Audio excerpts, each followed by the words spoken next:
د شال تلویزیون قدرمن اوریدونکو سلامونه. پام وکړئ د دې مهال لنډو خبرونو ته. ډېر ژر به په کابل کې د سرطاني ناروغیو د درملنې ځانګړی روغتون پرانیستل شي. د روغتیا وزارت مسؤلین وایي ډېر ژر به په کابل کې د سرطاني ناروغیو د درملنې یو 200 بستریز ځانګړی روغتون پرانیستل شي.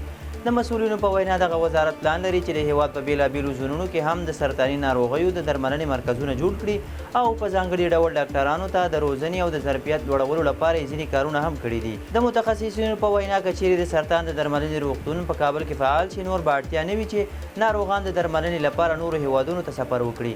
د عامې روغتیا وزارت د معلوماتو له مخې د سینې معدې او مرۍ سرطانونه د دې ناروغۍ تر ټولو عام ډولونه دي چې هر کال د سلګونو کسانو ژوند اخلي او خلک د درملنې لپاره له هیواده بهر میلیونونه ډالر لګوي.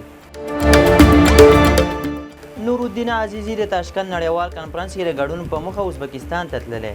د صنعت او سوداګرۍ وزارت سرپرست نورالدین عزیزي په مشرۍ یو لوړپوړی پلاوی د تاشکند نړیوال کنفرانس کې د ګډون لپاره ازبکستان ته تللی. یاد وزارت په یوه خبرپاڼه کې ویلي چې دغه سفر هدف په تاشکند کې د پانګونې په 4م نړیوال کنفرانس کې ګډون او د دواړو هیوادونو ترمنځ په تیرو غونډو کې د شویو هوکړو او ژمنو تعقیب دی. ټاکل شوي د یاد کنفرانس په څنډه کې ښاغلي عزیزي د اقتصادي او سوداګریزو اړیکو له پراختیا لپاره د ازبکستان او نورو ګډونوالو هیوادونو له چارواکو سره هم وګوري. د لوی اختر له پیل څخه تر دې مهاله زازیاریوب سپینې شګې پارک ته 300,000 سیلانیان ورغلي دي. د سپینې شګې تفریحي پارک قراردادي شرکت مسؤلین وایي چې د لوی اختر له لومړۍ ورځې تر دې مهاله له یادې تفریحي سیمې څخه شاوخوا 300,000 سیلانیانو لیدنه کړې ده.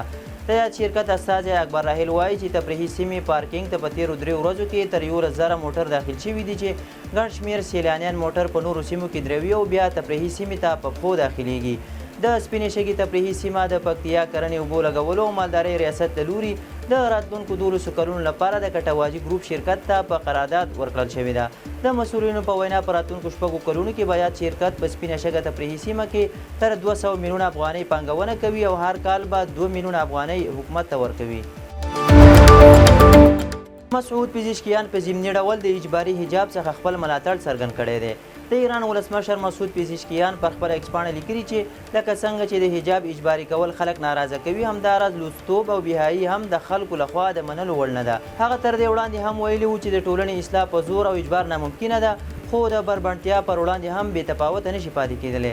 دا څرګندونې داسې مهال کیږي چې د اجباري حجاب پر ضد د ښځو مدني مقاومت لا هم دوام لري خو حکومت هم د سخت چلن او مجازاتو غږونه تازه کړي دي.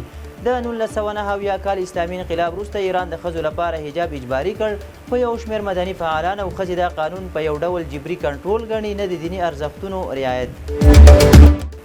د ټرمپ لخوا د 12 هیوادونو د وګړو پر سفر د بندیز فرمان سر له نن څخه عملي کیږي. د امریکا ولسمشر ډونالډ ټرمپ د غبرګولي په 15مه د یو فرمان په لاسلیک کولو سره د افغانستان او ایران په ګډون د 12 هیوادونو پر وګړو د سفر بندیزونه ولګول چې سر له نن څخه عملي کیږي. په دغه 12 هیوادونو کې افغانستان، ایران، میانمار، چاد، کانګو، ګینا، اریتریا، هایتي، لیبیا، سومالیا، سودان او یمن شامل دي. د امریکا ولسمشر ډونالډ ټرمپ ویلي چې دغه اقدام موخه یې له بهرنیو ترهګرو د امریکا خوندي ساتل دي. هغه تر دې وړاندې د جنورۍ په 20 هم په خپل یو فرمان کې د کډوالۍ پروګرامونه ځنډولي وو. بلخوا د ملګرو ملتونو ویان سټیفن دوجاریک وایي دا د هر هیواد حق دی چې د خپلو پولو امنیت خوندي کړي خو په دې اړه هر جوړېدونکی سیستم باید انساني کرامت وساتي. ایران ویلي چې ډېر ژر به د اسرائیل ترلاسه شوي پټ اسناد افشا کړي. د ایران د استخباراتو وزیر اسماعیل خطیب وایي ډېر ژر به هغه پټ اسرائیلي اسناد افشا شي چې د ایران استخباراتي ادارو ترلاسه کړي دي.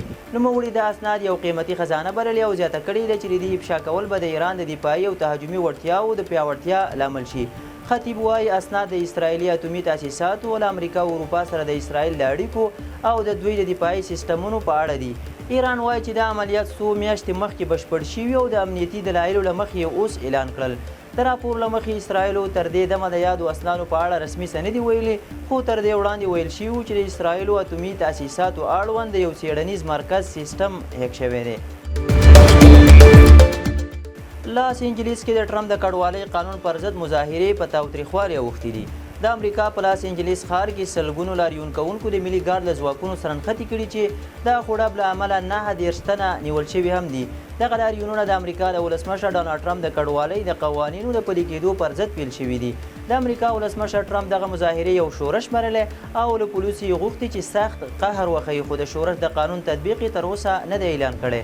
بلخوا د کیلیفورنیا مشر نیوسوم په لاس انجلیس کې د ملي ګارډ له ځای پر ځای کېدو سره مخالفت کړی دی. هغه په یو سند کې د دغه هیواد له ملي دفاع وزارت څخه غوښتي چې لاس انجلیس کې د ملي ګارډ عسکرو د ځای پر ځای کولو امر لغوه کړي او د ملي ګارډ د لارښوونې واک د بیرته ایالتي حکومت ته ورکړل شي.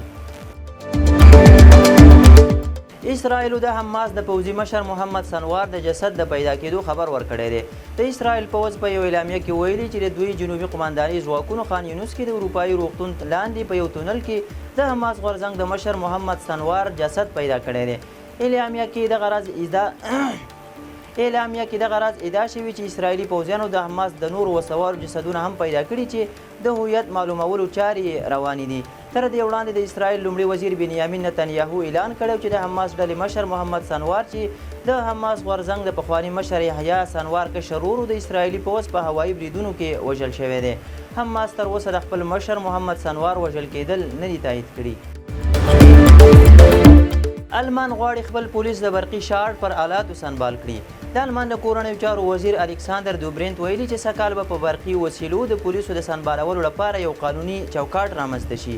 هغه د برقي شارټ وسیله د پولیسو لپاره په عامه ځایونو کې تاوتریخوالو سره په مقابله کې یوه مناسبه وسیله بللې ده. د معلوماتو له مخې دغه برقي وسیلې له 2 څخه تر 5 مترو پورې کار کوي چې افرادو ته موقتي برقي شاټونه ورکوي، خو استفادې بحثونه راپورته کړي دي ځکه کیدای شي د زړه لپاره زیان ولري او په بالقوه توګه د زړه د درېدو او شخص د مړینې سبب وګرځي. د شال تلویزیون قدرمندو لیدونکو دا د دې مهال لړ مهم خبرونه تر بیا ښه وخت.